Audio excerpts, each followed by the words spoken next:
Wednesday, September 18th. More air raid alarms were sounded in London this morning on the heels of the 10-hour all-night attack, which was the longest of the war. Berlin talks of successful attacks on the British capital, and the Nazis have informed newsmen that Foreign Minister von Ribbentrop has suddenly departed from Rome, and they are trying to give the impression that it is a highly significant diplomatic move. This morning, Columbia calls in its correspondents in the German and British capitals for the latest news. Edwin Hartrich is to report from Berlin, and our CBS correspondent from London. Afterwards, Linton Wells will report for more news from our New York studios. While we are waiting for the news from Berlin by Mr. Hartrich, here is the latest news from Rome as received in the Columbia Broadcasting newsroom in New York. Today's Italian communique reports that British Royal Air Force planes have sunk an Italian destroyer and a barge in the port of Benghazi, Libya. The fascist communique says that the British planes attacked the lines of Italian forces which were moving eastward along the Egyptian coast. It was claimed that the Italians were making a victorious advance through Egypt despite all obstacles, and that they are proceeding with the organization of new bases and new supply lines.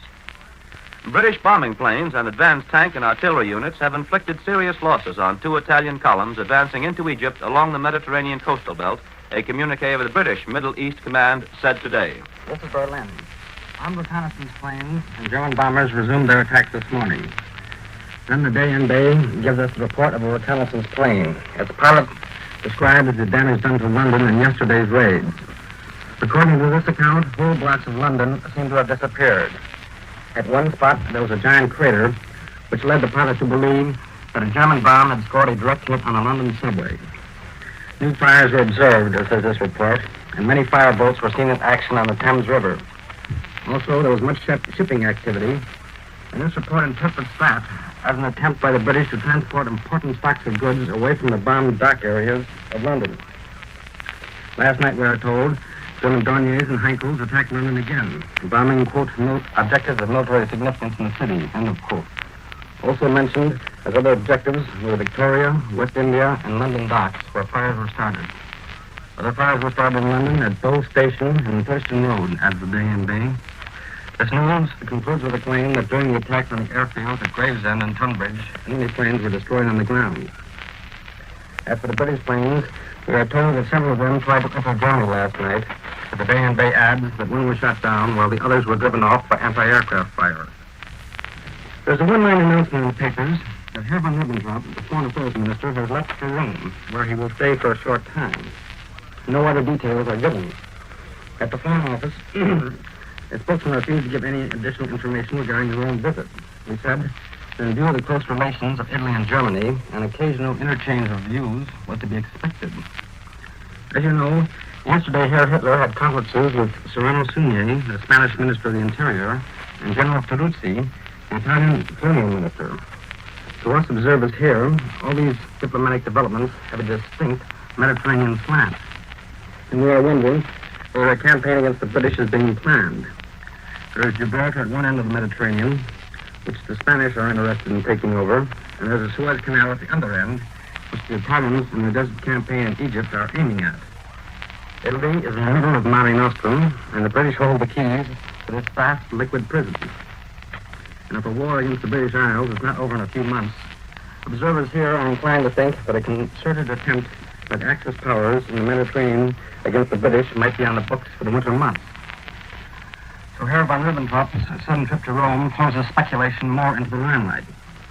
And tied up with this is the news that the Minister of Interior, Herr Frick, has issued a second call to all officials capable and willing to enter colonial work to report for duty. The second call was handed out a few days ago. The main papers are publishing the first picture received from London via America of bombing results in London. I don't know what the original caption or description of the bombed building stated. The German caption identifies the ruined structure as a warehouse somewhere in London. We had some mention of report attacks of German bombers on London's West End, or the exclusive Mayfair district, in the shopping centers. The Bayzed Mittag reports, and I quote, "The Reuters news agency has admitted that warehouses in this West End district have been hit, as well as a large water main," end of quote.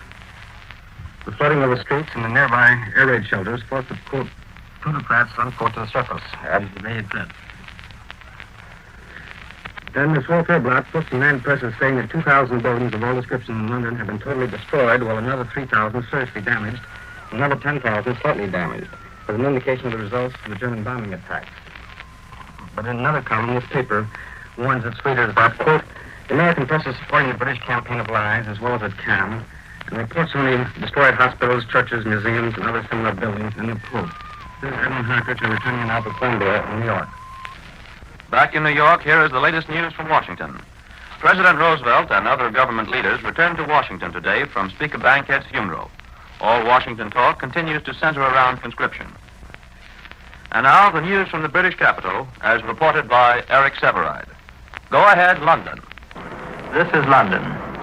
We've already had 4 or 5 alarms this morning after a 10-hour raid last night, which was not over until 6 a.m. It was the longest raid London has ever gone through, and certainly for this part of London, the West region, it was the most severe. The communique today says that casualties, though not all counted yet, are heavier than other nights. I know more about the attack on the west part of town, which was bad enough, but the official report says it was even worse in eastern and southeastern London. They tell us that 5 German bombers at least were destroyed during this raid. The planes came over in relays in quick succession, and it was impossible for anyone in this part of town to get very much sleep. There seemed to be no interruption whatsoever in the gun barrage and the whining and the crashing of the bombs. I was trying to sleep in my basement. At least a dozen times I sat up and braced myself, feeling sure that that one was certainly going to hit the place. This morning it seemed to me I didn't turn a street corner while driving around this part of London without coming across a police barrage near a time bomb or finding a building which was intact yesterday now crumpled into the street. To go 1.5 miles to a railroad station today, I had to detour, I think, 7 times. Just on that particular route alone, I saw at least 30 wrecked houses. Along that route, there's not a single real military objective that I can think of. The bombs hit food shops and dairies, branched bank buildings, hotels, small and large department stores, and one block of flats after another. The nearest place that can be called a military objective around my apartment is some 5 blocks away. But I can't walk 1 block in any direction from my place without finding shops and homes strewn into the streets. Well, what Goring has in mind when he gives orders for this kind of bombing, I can't quite imagine. Most people here assume it's simply designed to terrorize. The curious thing is that terrorization is the one thing that doesn't happen. Communications in residential areas are slowed down, and non-essential industries are hit, and people lose their sleep and their families. But it would take a great deal of that kind of attack to win a war. If the RAF were to strew 1,000 bombs tonight in the residential areas of Berlin, you may be assured that everyone in London would feel happier for it. Well, thousands of office and store workers around this part of London can't get into their places of work this morning. And that includes the staff of our own office. It may be days before we can see just how much damage we've suffered there. There were some big fires near us all night, and one of the biggest department stores in London, the John Lewis Company, is gutted today. We could see searchlights operating from central London last night for the first time in a week. I don't mean to suggest that London, or even any part of London, is now in ruins. The smashed buildings around here constitute only a tiny fraction of the total. This is a closely built city, and the skyline is quite unchanged. The only thing that could really lay waste any considerable part of the city would be fire, fanned by these autumn winds. The Air Ministry has announced this morning that big attacks were carried out last night by RAF bombers on German shipping concentrations and barges and communications in the enemy-occupied territory and in Germany. And this morning, the London press describes the Italian advance into Egypt as a costly one. British people are informed that the occupation of Sidi Barrani, 60 miles inside Egypt, is not important from the point of view of the defense strategy. The real defense is expected to come when the Delta and the Nile Valley are threatened. Yesterday, German pilots that raided this country used the new Heinkel 113 for the first time in real numbers. They used a different tactic during yesterday afternoon, sending over small waves of plane in quicker succession than usual. There was no major engagement of fighting planes, and what battling there was took place in a 100-mile-an-hour gale. And during the night, not much damage was done by bombs outside of London, according to the Air Ministry. Glasgow was hit, and some factories there did suffer. As a result of these constant bombs in London, the schools are rapidly emptying. The rate of evacuation of school children from the city has now climbed to 1,500, to about between 1,500 and 2,000 a day. The official figure for children still here stands at 200,000. This is CBS in London. I return you now to Columbia, New York. And now here in New York is Linton Wells with his analysis of the news. Mr. Wells. As our Berlin and London correspondents, Edwin Hartridge and Eric Severide, had pretty thoroughly covered current Nazi attacks against England and vice versa, little remains to be said about that situation, except that, according to Eric Severide, the British seem to be bearing up well under the strain, and therefore Hitler's chances of beating them into submission before winter appear to be growing slimmer. Incidentally, a so-called world's largest department store reportedly destroyed in London was probably Selfridge's, which is in Oxford Street. There's considerable speculation in diplomatic circles about Nazi Foreign Minister Ribbentrop's sudden departure for Rome, where he arrives tomorrow morning. The consensus seems to be, according to Edwin Hartridge, that Spain will be the principal topic of Ribbentrop's forthcoming talks with Mussolini.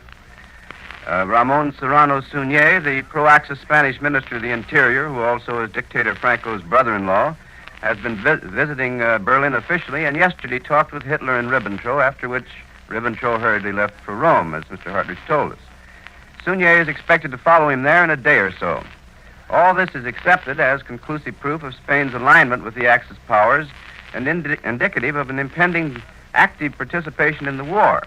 There's been increasing agitation in the Spanish press urging Spain to throw in her lot with Germany and Italy and drive the British out of Gibraltar, and such a new move may be on the agenda. A Spanish drive against Gibraltar would unquestionably prove most embarrassing to the British. The Great Rock is considered impregnable to attack from the sea and air, but military experts believe it is far less defensible from overland attacks such as those a strong Spanish force could make. If the British were to lose Gibraltar, and few reinforcements of the Rock are available now, their fleet in the eastern Mediterranean and their forces in Egypt and Palestine would be placed at a considerable disadvantage.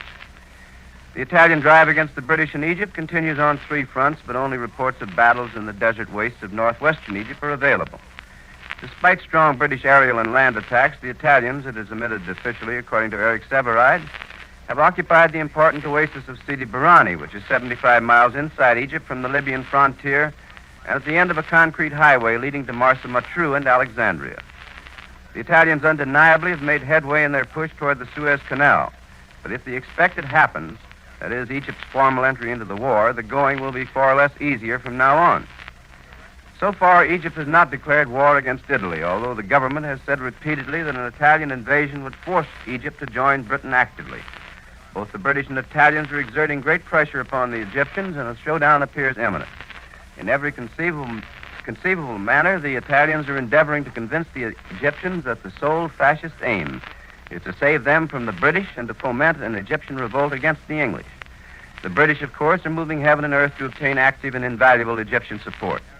At the moment, the odds appear to be slightly in favor of the British, but a friend of mine just returned from Egypt tells me that Mussolini is pouring large quantities of gold into Egypt where he thinks it will do the most good, and that the Italians thus may be able to persuade the powers that be to remain inactive. As two can play at such a game, and as the British have more gold to pass out than the Italians and Germans combined, England may yet get material and effective Egyptian support. And with these reports from Berlin by Edwin Hartridge, and from London by Eric Severide, and the report from New York by Linton Wells, Columbia brings to a close another broadcast of important world developments. George Bryan speaking.